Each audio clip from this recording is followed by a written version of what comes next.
নমস্কার বন্ধুরা, সঞ্চয়িতার ছোট্ট রান্নাঘরে আপনাদের সকলকে স্বাগত। আজকে চলে আসলাম একটা তেলে ভাজা রেসিপি নিয়ে। আজকে কুমড়ো ফুলের বড়া বানিয়ে দেখাবো।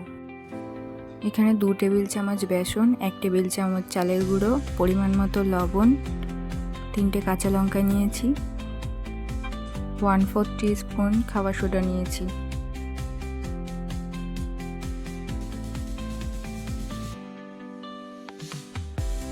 সব কিছু একসাথে মিশিয়ে নিয়ে বা জল দিয়ে মেখে নেব। একটু ঘন করে মাখতে হবে।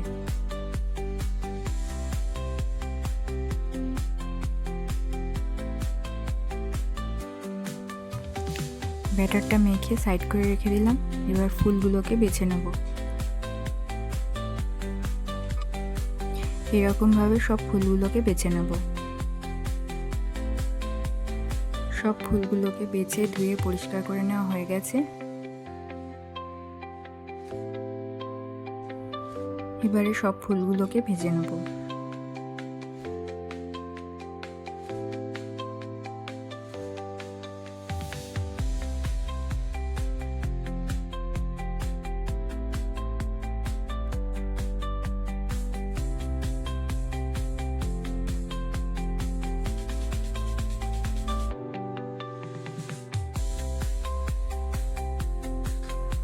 রেডি হয়ে গেল কুমড়ো ফুলের বড়া ভাজা।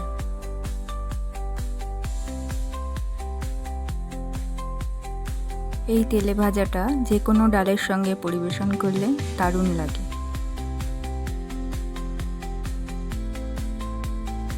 ভালো লাগলে অবশ্যই কমেন্ট করে জানাবেন।